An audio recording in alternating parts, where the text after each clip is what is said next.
Salut les chouetteux et bienvenue sur TV Chouette. Alors voilà, c'est quasiment la dernière vidéo. Une petite précaution, c'est certainement le cas, vous l'avez déjà probablement regardé, mais je vous conseille pour ceux qui ne l'auraient pas vu de bien regarder cette vidéo, là, ici, celle-là, pour comprendre pourquoi j'ai découpé la 650 en deux parties, que j'ai inséré la 520, enfin, tout ça vous est expliqué dans cette vidéo. Et je vous conseille fortement de la regarder avant de continuer le visionnage de celle-ci si ça n'a pas déjà été fait. Voilà, c'est parti. Donc on attaque la deuxième phase de la 650. On reprend le texte un petit peu, si vous vous en souvenez plus, de Opposant cherche les sentinelles, 8000 mesures de là, elles t'attendent, trouve-les, il te faut les passer en revue. Nous avions une version 1, où il était déjà question de sentinelle, mais le texte était différent. On nous demandait de nous envoler nord-nord-est. On a vu là, en 520, que cette précision n'avait pas complètement disparu.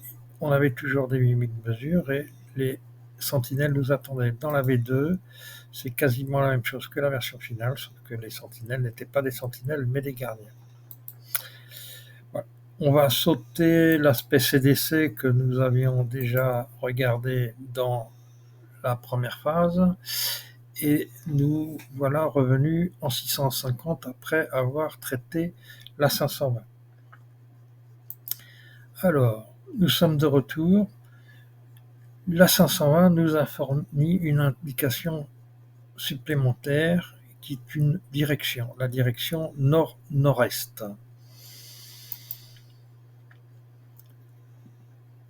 Dans le premier passage en 650, nous avions obtenu une distance et avec cette distance, nous avions déjà sélectionné un certain nombre de sites. Maintenant que nous avons une direction précise, eh bien, sur les 4 sites que nous avions sélectionnés, il y en a 2 qui correspondent à la direction donnée, et ces 2 sites correspondent au fleuve la Seine. Il y en a un, c'était un croisement avec la Seine, et l'autre, c'était plus précisément les sources de la Seine. Comme on recherche plutôt un point précis pour démarrer notre SS, on va choisir ce deuxième point qui est nord-nord-est par rapport à l'emplacement où nous nous trouvons.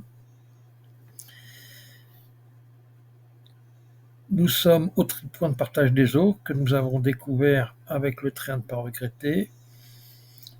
Nous avons traité la 650 qui nous a donné cette distance et la 520 qui nous a donné cet angle-là, nord-nord-est. Et nous découvrons les sources Seine qui sont ici. Alors, je vais vous faire écouter quelques petits audios de Michel concernant la zone, concernant les déplacements et la fin de jeu. Première vidéo, premier audio.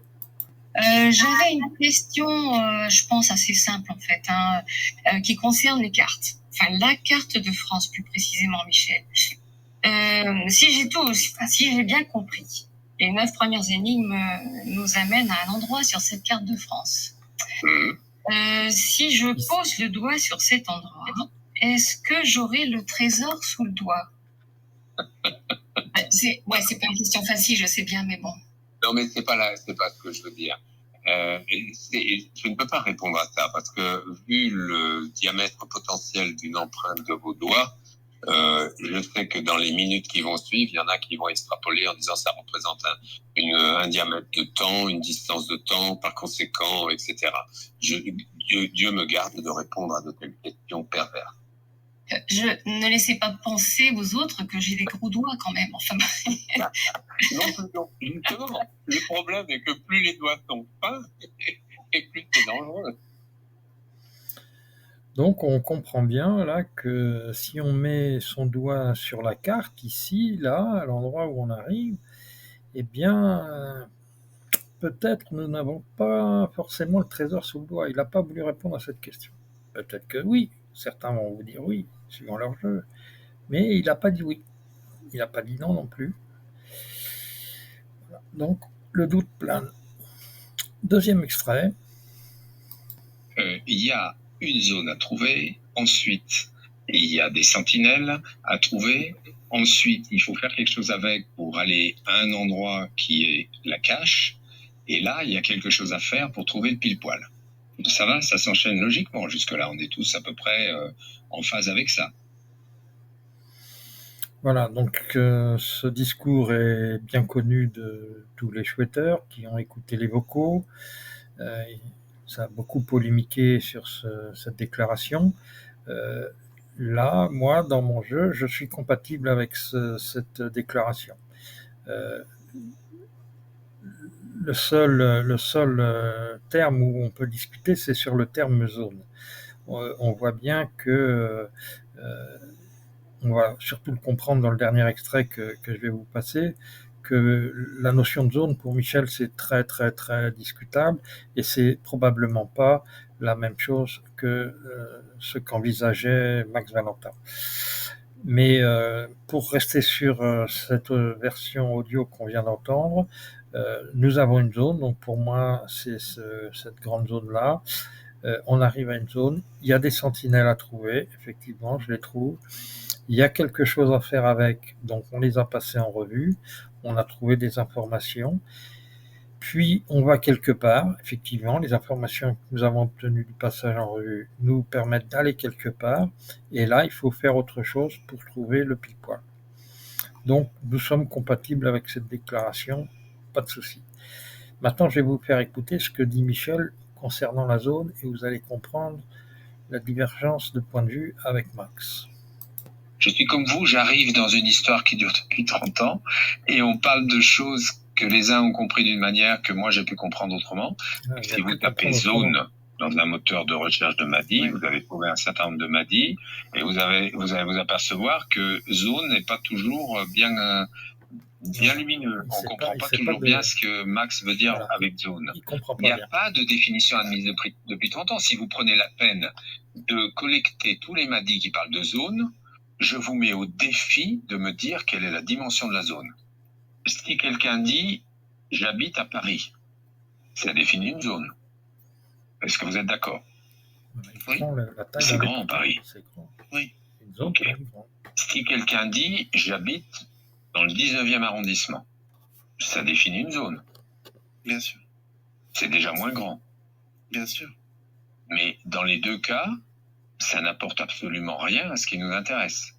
Nous, on cherche un endroit précis, avec des repères précis. Qu'est-ce qu'on a à foutre que ces éléments-là se situent dans une zone? Alors, la zone, ça peut être la commune, ça peut être la communauté de communes, ça peut être le département, ça peut être la région. Ça n'a aucun sens. Mais moi, je m'en fous complètement que votre zone soit de la taille d'une petite commune, d'une grande commune, d'une ville moyenne ou d'un département. Ce n'est pas ce qui nous occupe. Voilà, donc en fait, vous voyez, la zone, pour lui, il la balaye en quelque sorte, mais le problème, c'est qu'il a quand même utilisé le terme zone à plusieurs reprises.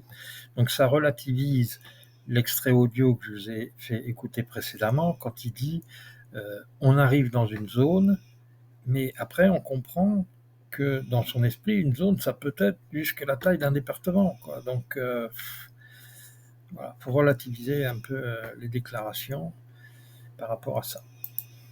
Ce qui est sûr, c'est que sa notion de zone est forcément différente de celle de MV, parce que déjà, chronologiquement, ça ne colle pas.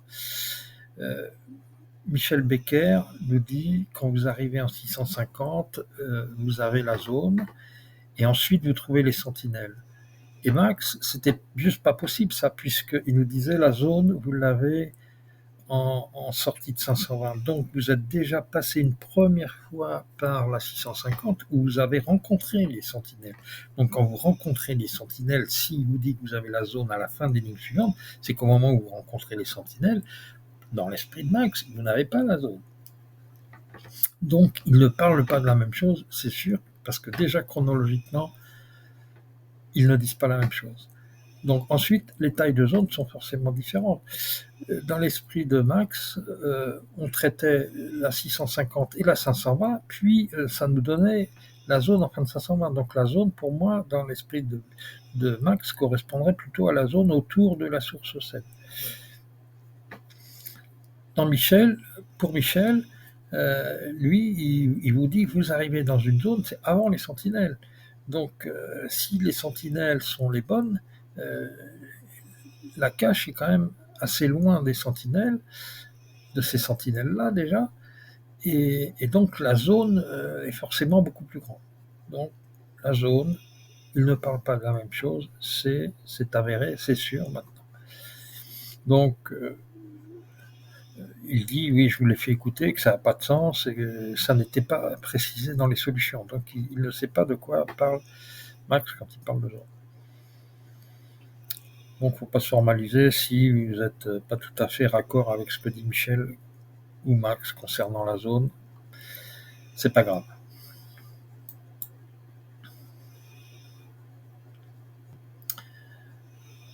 Voilà. Donc, nous sommes ici parce que nous sommes dans la deuxième phase de la 650. C'est parce que vous avez vu que j'ai découpé la 650 en deux parties. Dans la version maxienne de la fin de jeu, on considère que c'est un deuxième niveau pour le traitement de cette 650. On revient dessus après la 520, vous vous souvenez de ce que je vous ai expliqué. Donc on revoit la 650 et on va la traiter à un deuxième niveau. Michel, lui, il a considéré autrement, puisqu'il a voulu écarter le passage par le règlement pour comprendre qu'il fallait revenir. Il traite ça de façon simultanée, 650-520, vous obtenez vos informations, vous faites quelque chose avec, hein, c'est-à-dire vous avez des sentinelles, vous faites quelque chose avec, mais pas sans une, entre autres, vous obtenez cette information qui vous permet d'aller quelque part ailleurs. Ça, il nous le dit, vous allez quelque part.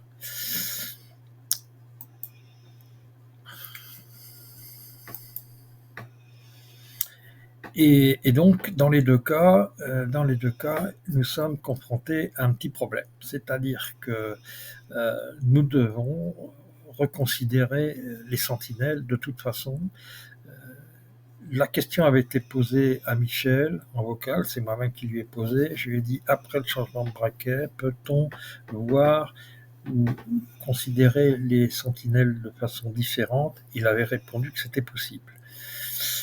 Et donc nous sommes face au même problème dans les deux cas, c'est-à-dire que il faut absolument, on est dans un autre monde, il faut donc revoir de nouvelles sentinelles. Si on considère qu'on est dans le traitement à deuxième niveau de l'énigme, donc on a les mêmes éléments, mais il faut les traiter différemment. Les sentinelles, le passage en revue, les 8000 mesures, tout ça, il faut comprendre ça à nouveau de façon différente. Changement de braquet, c'est pareil. Vous avez tout ça devant vous, il faut réfléchir. Il nous disait autrement, avoir de l'imagination et appliquer ça au terrain. Alors, voir autrement les sentinelles. Est-ce que c'est compatible avec l'IS numéro 21? Parce que l'IS numéro 21, je vous rappelle, je vous la lis ici, elle concernait les sentinelles, et elle disait « Immobile et fidèle, tangible et massive, semblable et dissemblable, ce sont les sentinelles. » Donc, quand on lisait ça, on a deux paires d'adjectifs, une première paire, immobile et fidèle, une deuxième paire, sensible et massive, et une troisième paire qui nous dit semblable et dissemblable. Donc tout ça, on raccrochait ça aux sentinelles, et les sentinelles qu'on trouvait devaient être compatibles avec tous ces adjectifs. Alors, je vais vous montrer que le fait d'avoir un autre groupe de sentinelles, c'est pas incompatible avec ça. Pour ça, je vais prendre un exemple. Voilà, je transforme un peu le texte et je vous dis ronde et colorée, droite et lumineuse, semblable et dissemblable, ce sont les sentinelles. Donc le texte est construit exactement de la même façon.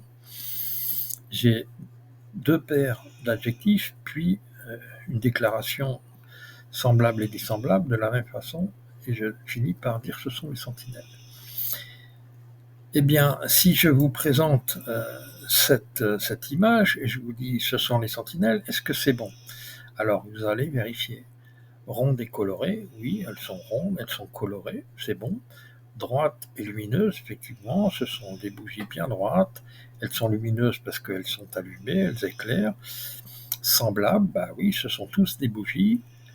Et puis dissemblables, bah, elles n'ont pas la même forme, pas la même couleur, donc elles sont dissemblables. Donc cette réponse coche toutes les cases. Mais il y a d'autres réponses, notamment une avec deux groupes d'objets qui cochent aussi toutes les cases. Alors, elles sont semblables, elles sont rondes et colorées, donc là ça concerne le premier groupe. Elles sont droites et lumineuses, ça concerne le deuxième groupe. Elles sont semblables et dissemblables, parce que au sein d'un groupe, c'est semblable. Là, ici, il s'agit d'assiettes, donc elles sont semblables. Et dissemblables, et là, ici, c'est des bougies, donc elles sont semblables. Par contre, dissemblables, d'un groupe à l'autre, c'est dissemblable. Donc, cette réponse coche aussi toutes les cases. Et pourtant, nous avons bien deux groupes de sentinelles. La première paire d'adjectifs correspond au premier groupe, la deuxième paire au deuxième groupe, et le résumé est compatible avec ce que l'on voit, semblable au sein d'un groupe, dissemblable entre les groupes. Donc cette IS est compatible avec le fait d'avoir plusieurs niveaux de sentinelles. Ça, c'était un point à vérifier avant de continuer dans cette direction de chercher d'autres sentinelles. Il devient donc possible effectivement d'envisager deux groupes de sentinelles, chacun des groupes se rapportant à une paire de qualificatifs au-dessus. On est d'accord, on vient d'en faire la démonstration. Nous en avons déjà découvert des sentinelles. C'était les stèles du tripoint de partage des eaux. Alors, à quel groupe qualificatif se rapporte-t-elle? Moi, je pense que c'est plutôt au deuxième groupe, tangible et massive. Parce que tangibles, on peut les toucher, elles existent bien réellement, et massives, effectivement, elles sont très massives, elles pèsent leur poids. Donc ces sentinelles-là correspondent plutôt au deuxième qualificatif. Le premier, immobile, ça pouvait marcher, elle ne bouge pas effectivement. Et puis le dernier qualificatif, fidèle, alors fidèle, il est embarrassant ce qualificatif parce qu'il est peu expliqué parmi les chouetteurs. Et on ne sait pas à quoi elles sont fidèles. Si elles sont fidèles entre elles, si elles sont fidèles à quelque chose d'autre, si elles sont fidèles à vous. Voilà, ce terme est quand même pas très bien expliqué par elle. Donc, on peut supposer que ces deux adjectifs vont se rapporter aux autres sentinelles que nous pourrions rencontrer ou trouver.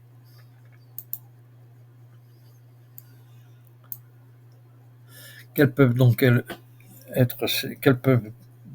être ces autres sentinelles, celles de l'autre monde? Eh bien, nous allons voir ça maintenant. Les sentinelles de l'autre monde. Alors,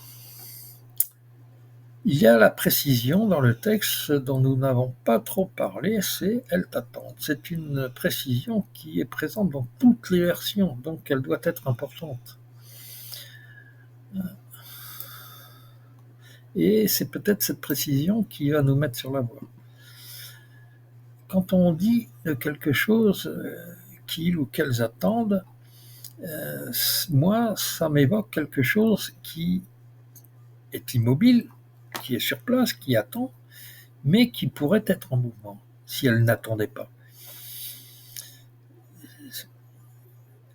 Elles sont immobiles, sont arrêtées. Pourquoi? Parce qu'elles m'attendent. Si elles ne m'attendaient pas, elles pourraient être en mouvement et être ailleurs. Je donne des exemples. J'attends le train. J'attends, jusqu'à ce que le train arrive. Quand le train arrive, si je suis là pour le prendre, je monte dedans et je m'en vais. Si je suis là pour accueillir quelqu'un, la personne descend. Voilà, je l'ai attendu jusqu'à un moment, un instant qui se produit et qui, une fois produit, se termine et soit je pars en train, soit je quitte le quai avec la personne que je suis venu chercher.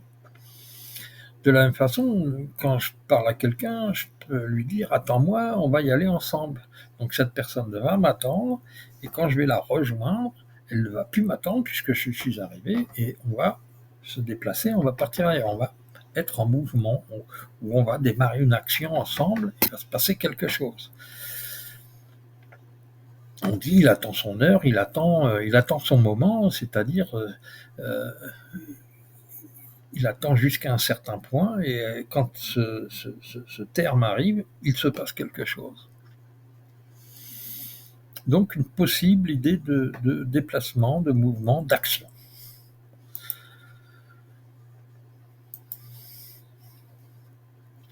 Alors, je cherche quoi? Je cherche des sentinelles qui seraient donc immobiles et fidèles, puisque c'est la paire d'adjectifs que je n'ai pas utilisée, qui pourraient être en mouvement puisqu'elles m'attendent. Elles sont immobiles parce qu'elles m'attendent, mais quand elles ne vont plus m'attendre, il peut se passer quelque chose, qui pourrait être au nombre de 3, puisque le premier groupe de sentinelles, elles étaient 3. Et puis, je découvre une IS que je vous mets ici. Aie confiance en l'aiguille maintenant, mais sache que tu seras trahi plus tard. L'ensemble de ces éléments, immobile, fidèle, quelque chose qui m'attend, qui pourrait être au nombre de 3, et où il pourrait être question d'aiguille, moi, ça me fait penser à les aiguilles d'une montre qui serait arrêtée. Alors, on va reprendre les termes. Immobile, les aiguilles de la montre est arrêtée, elles sont immobiles. Fidèle, pourquoi fidèle? Eh bien là, une montre, c'est quelque chose de personnel, qui vous accompagne partout où elle vous est fidèle. Vous voyez, tout à l'heure, si je vais retourne sur le tripoint, quand je vais m'en aller, les rochers, ils vont rester là, ils ne me seront pas fidèles. Par contre, la montre, elle va continuer de m'accompagner, donc elle me reste fidèle. Dans le sens où elle ne me quitte pas. Il pourrait être en mouvement. Alors effectivement, si la montre n'était pas arrêtée, elle tournerait, donc il y aurait une action, elle serait en mouvement, mais comme elles m'attendent, elles sont arrêtées à une heure donnée, elles attendent que peut-être je remonte le mécanisme ou que je les mette à l'heure. Enfin, voilà, elles m'attendent pour que il s'agit de moi, c'est moi qu'elles attendent, donc pour qu'il se passe une action quand je vais les rencontrer. Pourrait être au nombre de 3, en général, oui, les montres, ça a 3 aiguilles. Et la trahison de l'aiguille, eh bien, une montre qui est arrêtée ne vous donne pas la bonne heure. Donc, quand l'IS nous dit « aie confiance en l'aiguille », donc on parlait de l'aiguille de la boussole, mais sache que tu seras trahi plus tard, sous-entendu par une aiguille également, et là, on parle des aiguilles d'une montre qui n'est pas à l'heure, donc elle ne me donne pas une bonne information, elle ne me donne pas la bonne heure, et en ce en quoi elle me trahit. Moi, c'est là où je place la compréhension de cette IS. La trahison de l'aiguille, c'est parce que la montre est arrêtée. L'aspect sentinelle, eh bien, les aiguilles mesurent et conservent le temps, donc on peut les considérer comme les gardiennes du temps. Une montre, c'est ça, c'est à ça que ça sert à accompagner le temps. Il y a aussi dans le texte l'expression « passer en revue », que nous avons traité dans le premier passage de la 650, mais là, nous devons reconsidérer aussi ce terme. Alors, passer en revue, si on s'intéresse à la signification de cette expression, et que l'on regarde dans des encyclopédies, on trouve facilement que dans le temps, quand il s'agissait de revues de termes militaires, eh bien, ça voulait dire faire la montre. Et cette expression me conforte dans ce que je viens de trouver. En quoi consistait faire la montre? Eh bien, ça servait à faire le point sur la quantité de matériel et la quantité d'hommes dont disposait un responsable de troupe. Je signale que dans le temps, il y avait quand même beaucoup de décès dans les bagarres, dans les batailles, et un responsable de troupe perdait beaucoup d'hommes. Et il n'était pas question qu'on lui alloue les soldes pour des soldats dont il ne disposait plus. Donc régulièrement, on faisait un passage en revue pour être sûr que les moyens qu'on allait lui donner correspondaient bien aux moyens qu'il mettait en œuvre, à la fois en nombre, en hommes et en matériel. Et pour cela, il fallait montrer tout cela aux responsables, donc c'est pour ça qu'on appelait ça faire la montre. Les soldats devaient se montrer avec leur équipement pour être, entre guillemets, comptés. Donc l'expression faire la montre colle avec l'idée de passer en revue. Ensuite, les 8000 mesures, eh bien, vous vous souvenez, quand je suis rentré dans l'énigme 650 la première fois, j'ai divisé par 100. Eh bien là, j'ai quitté l'énigme 650, j'y reviens. Pourquoi ne pas à nouveau rediviser par 100, puisque je rentre à nouveau dans l'énigme? Et si vous redivisez par 100, vos 26 mètres 40 deviennent 26 cm et 4. Eh bien, 26 cm,4, quand vous faites ce geste, que vous regardez l'heure, eh bien, je vous garantis que vous êtes tout près de cette distance. Je vais essayer de vous le faire devant vous. Vous voyez, ça, c'est ce qu'on appelle, c'est ce qu'on appelle un empan. C'est la distance entre mon petit doigt et mon pouce. Un empan, ça mesure 20 cm. Eh bien, j'essaie de me reculer. Voilà, si je fais ce geste, c'est que je mets la distance entre la montre et mes yeux, vous voyez bien que je suis au-delà des 20 cm, mais que je suis en dessous des 30 cm. Donc on est sur une distance tout à fait compatible avec celle qui nous est donnée. Donc on a des sentinelles qui sont là, ici, là, qui sont à 26 cm de mes yeux.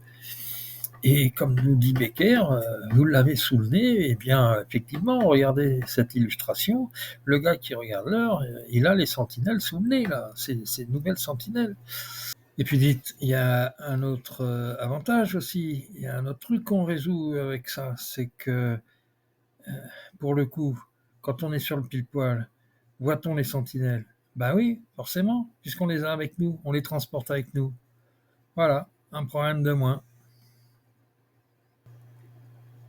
Pour vous faire admettre cette idée, parce que je sais qu'elle est un peu difficile à admettre, je vais vous faire écouter un petit passage de Michel et écouter ce qu'il dit à la fin. Ce que je crois, c'est que vraiment aujourd'hui, il faut bien se mettre en tête que pour vraiment craquer la super solution, il faut trouver quelque chose que personne n'a trouvé. C'est pas je fais la même chose qu'un autre, mais pas au même endroit. Il faut faire autre chose.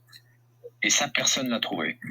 Et paradoxalement, j'ai pu lire dans les échanges que certains, au niveau théorique, ont parfaitement défini ce que pourrait être cette super solution.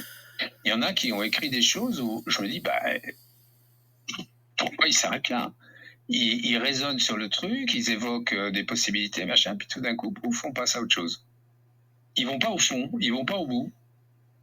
Et c'est vraiment ce qui se passe aujourd'hui. Plein des milliers de chercheurs ont touché du doigt ce que pourrait être la super solution. Et ces mêmes milliers de chercheurs ont, pour des raisons que je n'arrive pas à bien capter, à bien comprendre, ont lâché le morceau. Ils ne sont pas allés au bout de leur raisonnement. Bon, voilà, je ne sais pas si vous avez fait attention, mais là, c'est quand même extraordinaire. En 3 phrases, il commence par nous dire il faut faire quelque chose que personne n'a fait, que personne n'a trouvé. Ensuite, il nous dit, paradoxalement, je vois des choses écrites qui sont évoquées à propos de bonnes théories qui évoquent des bonnes idées pour arriver au bout.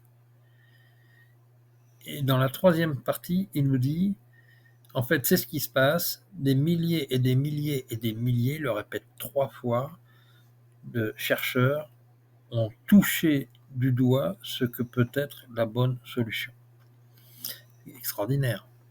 Personne, quelques-uns, des milliers ont touché du doigt. Alors, je vous ai fait écouter ça parce que, en fait, qu'avons-nous tous que nous pouvons toucher du doigt? Eh bien, c'est simple, hein. On est toujours dans la même idée. On a tous une montre et voilà. On a le petit bouton molleté, là, je ne sais pas si vous vous souvenez. On touche du doigt notre montre. Ça, on est des milliers et des milliers à le faire. Et si ça, c'était la super solution, eh ben, on est des milliers à avoir touché du doigt ce que peut être la super solution. C'est ce que je voulais vous faire écouter.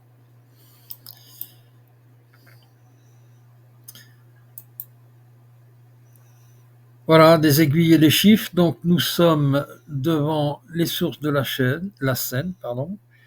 Au passage, on découvre une jolie pierrette qui nous attend là-bas. On a des aiguilles de montre à notre disposition, des chiffres, ceux du visuel à utiliser, et un point précis à trouver. Bon, des aiguilles de montre et des chiffres, ça se marie assez bien quand même. On va peut-être pouvoir faire quelque chose avec ça. On nous a expliqué que la SS, pour faire la SS, on devait se servir. Alors, la version de Max, c'était des reliquats. La version de Michel, ce sont des réflexes. Alors, fouillons notre mémoire. Moi, je me souviens qu'en 780, j'avais noté quelque chose qui peut tout à fait correspondre à un réflexe. En 780, j'avais une redondance dans les explications sur la notion de croisement. Et quand on était à ce croisement, on avait une boussole qui nous donnait une direction. Et j'en concluais que c'était une notion à retenir. Quand j'arrive à un croisement, il faut que je détermine la bonne direction en utilisant une boussole ou autre chose, une carte. Mais voilà, le principe, c'est on arrive à un croisement, où dois-je aller? Donc, je me souviens de ça, et là, j'ai posé le problème, j'ai des aiguilles de montre et des chiffres. Est-ce que je ne peux pas me servir de ça pour trouver la bonne direction quand je suis au croisement? Eh bien, effectivement, il existe des méthodes pour trouver une direction à partir d'un chiffre en utilisant les aiguilles d'une montre. Prenons par exemple le premier chiffre, le 7. C'est ce qu'on appelle la technique du scout. Un scout, lui, il n'a pas de boussole à ce moment-là. Par contre, il cherche son chemin, il sait où il doit aller, mais comme il n'a pas de boussole, il aimerait bien savoir où est le nord pour savoir où aller. Donc, qu'est-ce qu'il va faire? Eh bien, il a une montre qui est censée être à l'heure, donc il va juste garder l'heure et il va mettre la grande aiguille sur le 12. Puis, il va pointer la petite aiguille de sa montre vers le soleil. Alors, il faut du soleil. Et en faisant ça, eh bien, en plaçant sa montre d'une certaine façon pour que la petite aiguille pointe vers le soleil et la grande aiguille étant placée sur le 12, la médiatrice, c'est-à-dire la ligne qui sépare les deux aiguilles, l'angle que forment les deux aiguilles, va donner l'axe nord-sud. Voilà, ça y est, il sait où est le nord. Alors, la seule chose qui reste à à savoir, c'est s'il est 7 heures, par exemple dans le cas du 7, s'il est 7 heures du matin ou 7 heures du soir, parce que la médiatrice va s'inverser. 7 heures du matin, le sud va être par ici, le nord par là. 7 heures de l'après-midi, c'est le contraire. Là, c'est le nord et là, c'est le sud. Mais a priori, le scout, il va savoir s'il est 7 heures du matin ou 7 heures du soir.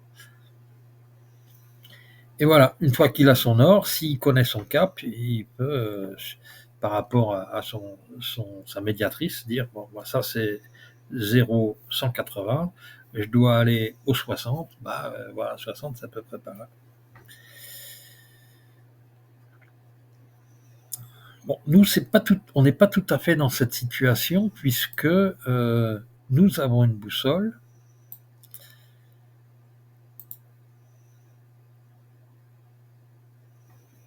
Et nous avons un chiffre. Mais comment convertir ce chiffre en direction par rapport à la boussole? Eh bien, on va se servir de ce truc. Le chiffre 7 est la grande aiguille, la médiatrice. Donc, c'est cette médiatrice. On va prendre le procédé inverse. On va aligner, nous, la médiatrice sur notre boussole, puisqu'on en a une. Donc, on prend un papier, on dessine les aiguilles d'une montre, ou on prend sa montre si on en a une, on place les aiguilles sur 7, même s'il n'est pas 7 heures, on s'en fout. Ça va nous donner une médiatrice.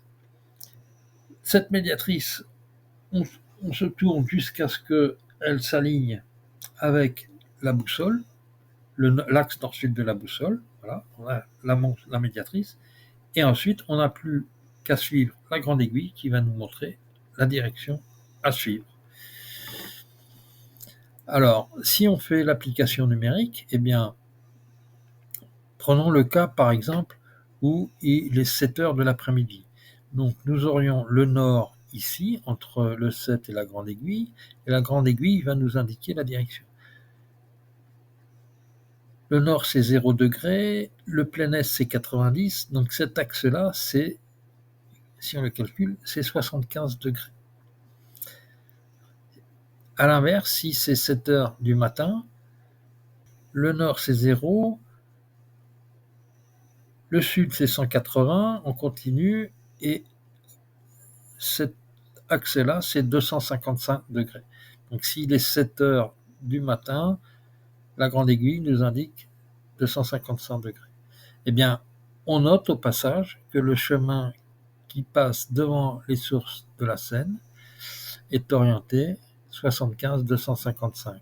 Et c'est là où je vais appliquer mon premier chiffre et je vais choisir soit de partir dans un sens, soit partir dans l'autre. On va voir ce qui va me permettre de prendre la décision.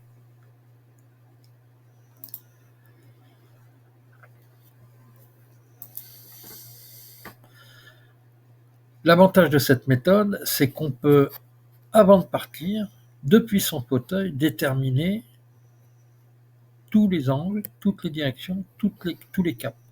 Je rappelle les chiffres du visuel, le 7, le 5, le 2, le 1 et le 0. 0, 0 heure, c'est minuit, mais c'est pareil que midi, c'est le 12. Une montre fonctionnant modulo 12, comme tout le monde le sait.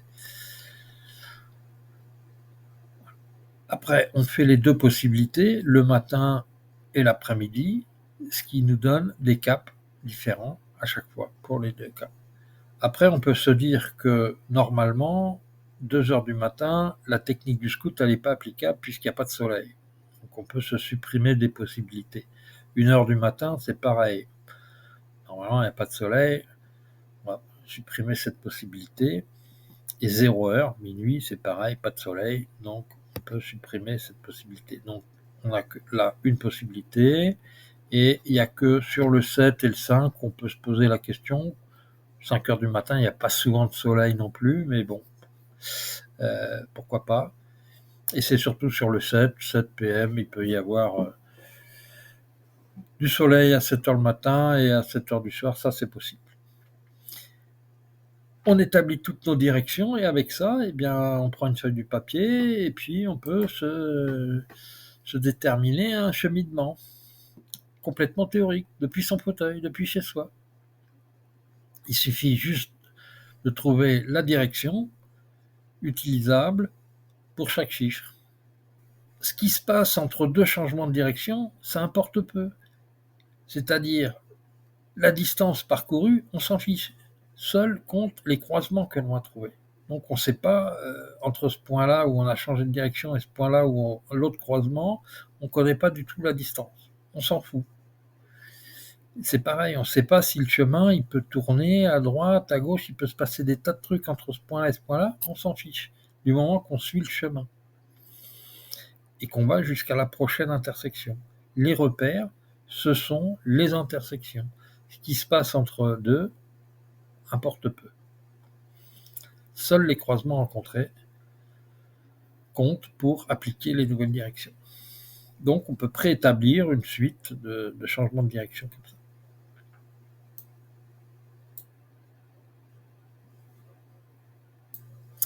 Une fois qu'on a fait ça, il ne nous reste plus qu'à aller sur le terrain, vérifier notre théorie. Alors bon, il est peut-être prudent de jeter un œil sur la carte, mais c'est pas obligé. C'est pas obligé parce que si vous n'avez pas de carte, vous allez sur le terrain, puis si vous avez le bonheur de vous placer, puis de rencontrer les chemins qui vous conviennent, en fait, vous n'avez pas besoin de carte. Si vous utilisez une carte pour vérifier, c'est ce que j'ai fait.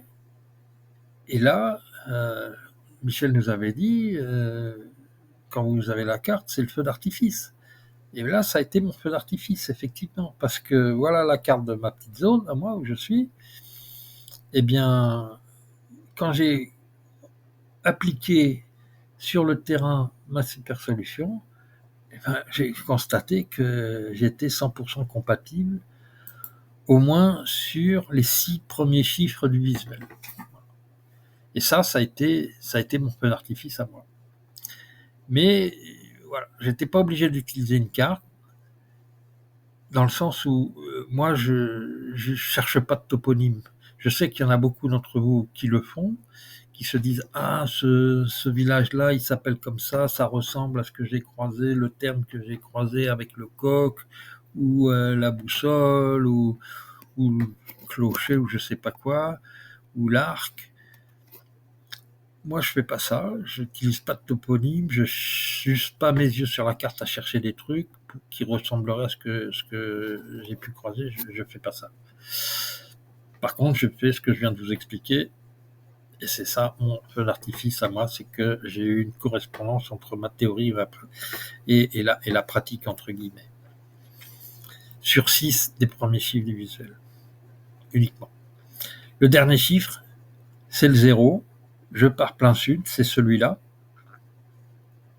Et je traverse cette route et je prends ce chemin-là qui part plein sud. Au départ, il part plein sud, puis après, comme je vous le disais, peu importe ce qui se passe jusqu'au prochain croisement. Bon, ça, c'est pas un croisement, c'est une limite de commune, je crois. Donc le chemin, il continue. Et sur quelques centaines de mètres jusqu'au prochain croisement. Pendant le cheminement, moi j'ai croisé 2 bornes. Ce chemin, c'est le GR2, c'est celui qui longe la Seine. Jusque-là, il longe la Seine, puis après il continue, mais il continue de s'appeler le GR2. Voilà, c'est le GR2, c'est celui-là. Et là, quelques centaines de mètres après, je trouve cette magnifique borne. C'est un personnage qui tient une énorme clé, pour le coup, par rapport à sa taille à lui. Et le personnage, c'est Sequanus, c'est écrit au-dessus, là. C'est pareil que Sequana, en fait, c'est la déesse de la Seine, donc elle symbolise la Seine. La Seine, c'est quoi ? C'est de l'eau. Et là, on peut, comme c'est Sequana, la Seine qui tient la clé, on peut dire que la clé sort de l'eau. Donc ça rappelle beaucoup quelque chose qu'on a rencontré. Là, j'expliquerai un peu plus tard. J'ai un peu de regret de ne pas avoir passé plus de temps sur cette borne. J'en ai rencontré une autre. Quand on continue le chemin à 150 mètres, à peu près par là, ça c'est mon chien, salut Toutou, je rencontre une autre très belle borne qui est très particulière parce qu'elle est triangulaire. Une borne triangulaire, c'est pas fréquent, c'est beaucoup moins fréquent que les bornes carrées ou rectangulaires. Celle-ci est rectangulaire. Mais ici, il n'y a pas d'intersection. C'est juste une borne qui est le long du chemin. D'ailleurs, on se demande qu'est-ce qu'elle fait là, parce que je sais pas si elle n'est pas ici, elle ne correspond pas à la limite de la commune. Franchement, je ne connais pas la raison de la position de cette borne.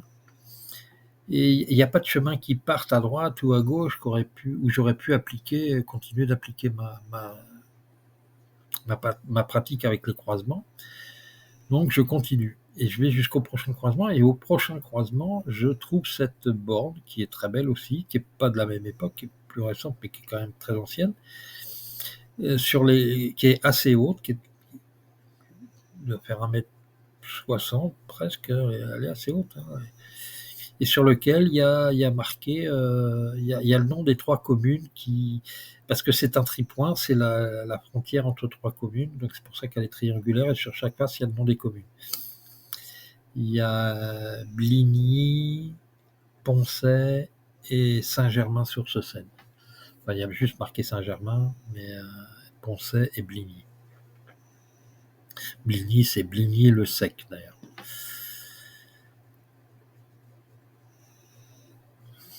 Voilà. Donc c'est un tripoint, donc 2 bornes. Si je continue d'appliquer ce que j'ai commencé, il est normal que j'aille jusqu'au prochain croisement. C'est pour ça que je suis allé jusqu'à celle-là, et c'est plutôt autour de celle-ci que j'ai essayé de terminer d'appliquer ma super solution. J'ai creusé près de celle-là, j'ai creusé, mais j'ai moins cherché à appliquer la super solution autour de celle-là.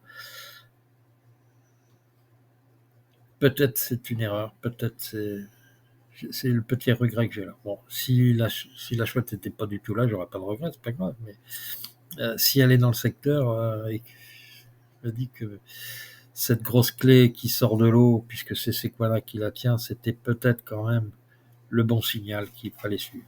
Voilà.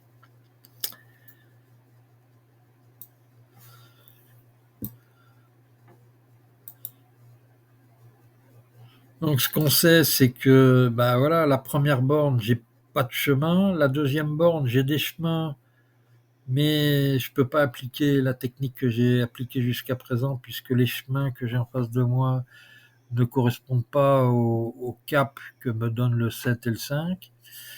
Donc je dois m'arrêter à cette borne-là.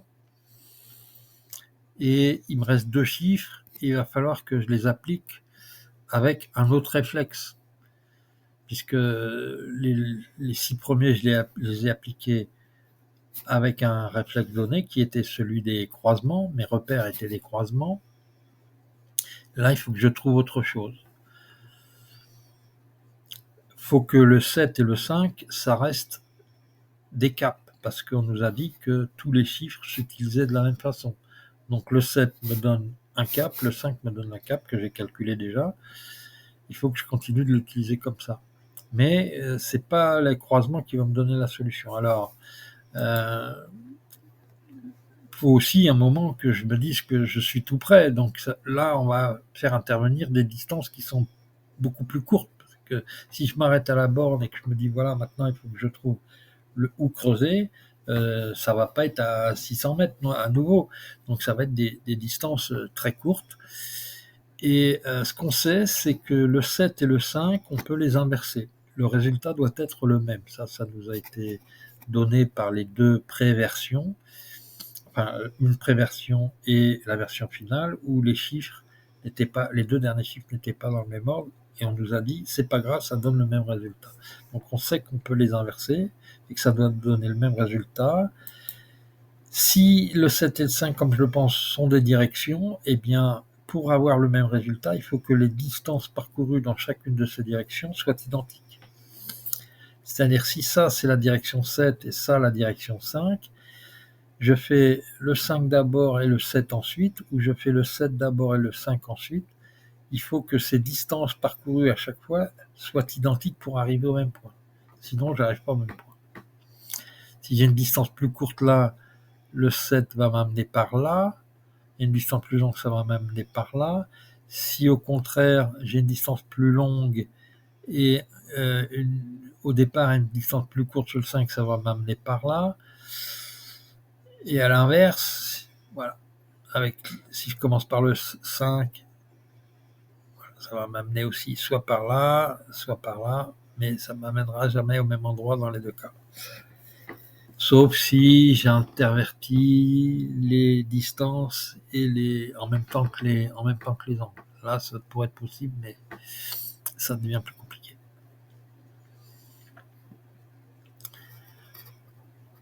Quel réflexe peut nous donner ce genre de distance? Bon, là, j'ai essayé de faire avec ce que j'avais, c'est-à-dire ce dont je me souvenais, c'est-à-dire la fameuse l'idée de la spirale à 4 centres qu'on rencontre en 500, qui peut marcher avec 3 centres ou 5 centres, comme vous voulez. Ça fonctionne aussi. Moi, je n'écarte pas l'hypothèse de la spirale à 3 centres puisque j'ai une borne triangulaire. Donc, l'idée de la corde qu'on enroule autour de la borne et qu'on déroule pour nous donner une distance, ça marche aussi bien avec une spirale à 3 centres qu'à 4 centres. Et pareil, la spirale à 4 centres, ça marche pas forcément qu'avec un carré, ça peut marcher avec un rectangle. La première borne que je rencontre et que je vous ai montré, elle est rectangulaire. Mais on peut appliquer le principe de la spirale à 4 centres de la même façon en enroulant la corde. Ça, c'était une possibilité pour obtenir une distance relativement courte, compatible avec la possibilité de trouver un point précis ou creuser. Un autre réflexe, moi, qui me plaît beaucoup, c'est la projection du nombre virtuel. Alors, dans le cadre, le réflexe en question, c'est, vous vous souvenez, le traitement de la 420 avec le rayon du soleil incliné à 42 degrés qui me permettait de trouver Besançon et non pas Strasbourg. Et là, l'idée, ce serait la même chose, c'est de déterminer une distance au sol avec une inclinaison de soleil connue. Bon, on reprend la même, 42, on se dit qu'on est en présence d'un arc-en-ciel. Méthode réflexe, voilà, j'ai une distance au sol à déterminer. La dernière fois que j'ai fait ça, c'était en 420, avec un arc-en-ciel et une distance projetée au sol. Pourquoi pas. Bon, donc du coup, le problème n'est plus de trouver la distance au sol, mais de trouver la hauteur de ce que vous devez projeter comme ombre. Alors là, j'ai deux possibilités, soit la hauteur de ma borne elle-même, qui peut me servir de référence, comme en plus elle est assez haute, la borne triangulaire. L'autre aussi est assez haute, presque, elle va faire dans la 1m60 aussi, du même genre. Donc elles sont assez hautes, mais bon, la première est un peu inclinée, donc prendre quelle hauteur, c'est un peu plus délicat. L'autre est bien droite, on peut déterminer sa hauteur. Donc là, ce serait une mesure à faire sur place pour déterminer les hauteurs et faire le petit calcul, parce qu'on nous a parlé d'un petit calcul à faire. Vous vous souvenez, Michel vous a dit qu'il y a un petit calcul à faire. Voilà, je vous montre le schéma ici. Vous avez un piquet, une hauteur. Il faut trouver la distance au sol. Si vous connaissez l'angle, eh bien... là, si vous prenez cet angle-là, c'est la tangente alpha, c'est-à-dire c'est cette hauteur-là sur la tangente de cet angle, c'est ce côté-là sur ce côté-là, ou c'est la cotangente de cet angle-là, c'est aussi ce côté-là sur ça. Voilà, donc vous connaissez la hauteur, vous avez l'angle, vous avez moyen de trouver cette hauteur. Alors, on peut, plutôt que se référer à un élément fixe, comme la borne, qu'on mesure sur place, on peut aussi arriver avec une idée d'une hauteur prédéterminée, comme celle d'un personnage connu. Et celui qu'on a connu justement en appliquant cette méthode, c'était Napoléon qui débarquait de son retour d'Elbe. Pourquoi pas utiliser Napoléon? C'est très facile de trouver sa grandeur. Il mesurait 1m68. Et du coup, on est capable d'imaginer Napoléon. On nous parle d'un rôle à jouer, de jouer le rôle, pourquoi pas celui de Napoléon. Vous vous tenez à un endroit, vous jouez le rôle de Napoléon, vous imaginez que vous avez le soleil dans le dos, incliné à 42 degrés et que votre ombre se projette dans la direction donnée par le 7 ou par le 5 et ça va vous déterminer un point précis. Vous recommencez avec le 5 si vous avez déjà utilisé le 7 et ainsi de suite. Ça vous donne 2 distances égales et un pile poil où creuser. Bon, et puis je fais une petite parenthèse pour vous rappeler quelque chose. Vous vous souvenez, quand on a traité de l'énigme B, je vous ai fait écouter un petit passage audio de Michel qui nous disait, dans le cadre du jeu, la baie, elle est extraordinaire. Je ne sais pas ce qui m'a pris quand je l'ai peinte, mais je vous dis, la baie, dans le cadre du jeu, elle est extraordinaire. Qu'avons-nous sur cette peinture? Nous avons une statue qui peut représenter un personnage, nous avons un arc-en-ciel et nous avons un petit point lumineux au sol devant la statue. Eh bien, ça serait quand même fantastique si c'était la façon de déterminer le pile-poil. Et pourquoi nous dit-il que cette toile est extraordinaire si c'était pas ça? Ça serait pas joli, ça?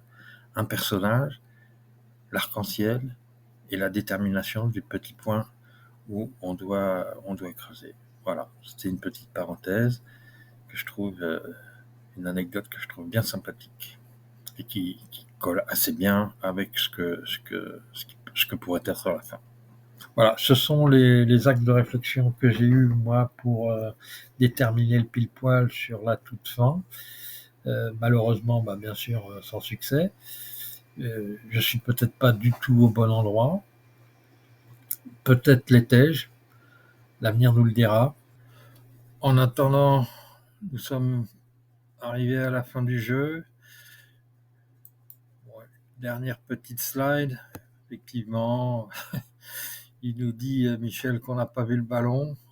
On s'est peut-être tous fourvoyés et on n'a pas vu ce qu'il fallait voir.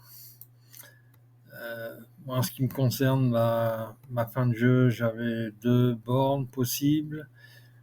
J'ai testé plusieurs combinaisons avec ce que je viens de vous expliquer, la spirale, les ombres portées. Voilà. Malheureusement, bien sûr, sans succès. Qu'est-ce qui m'a manqué? J'étais peut-être pas au bon endroit. Il m'a peut-être manqué un peu de temps, tester des combinaisons supplémentaires. Je vous l'ai dit, j'ai un petit regret par rapport aux 2 bornes. J'ai passé un peu plus de temps sur celle-ci, la seconde, parce que à cette époque, il me semblait qu'elle était plus intéressante. Et puis là, je vous montre un exemple d'un trou que j'ai fait. Donc j'étais parti d'une arête. Alors c'était cool parce que c'est une bande qui est vraiment triangulaire avec des arêtes vraiment saillantes, dont il est très facile de localiser un point de départ en se plaçant à la base de la borne et sur une des arêtes. C'était un point très précis. Donc ça, c'était cool. Et puis après, je faisais les deux derniers chiffres. Donc je faisais un zig et un zag avec des distances calculées suivant différentes méthodes, dont celle que je vous ai exposée. Voilà, là, en l'occurrence, cette fois-là, ça m'avait amené à creuser ce trou-là. La terre était assez compatible avec les photos de Michel, la végétation aussi, donc j'étais pas mécontent. Ici, c'est principalement une forêt de hêtres, mais il y avait des chênes et des conifères aussi, donc on trouvait un peu tout ce qu'on trouvait sur la photo de Michel. Voilà, donc je vous ai résumé un peu les différentes possibilités que j'utilisais. Donc c'est la borne avec la corde, voilà, on entoure la corde autour de la borne, on la déploie, ce qui nous fait parcourir une spirale, et une fois tendue, ça nous donne une distance. L'ombre de portée d'un personnage, si on considère que c'est Napoléon qui mesurait 1m68 avec un rayon incident à 42 degrés puisque nous sommes en présence d'un arc-en-ciel, ça donne une longueur d'ombre portée de 1,86 m.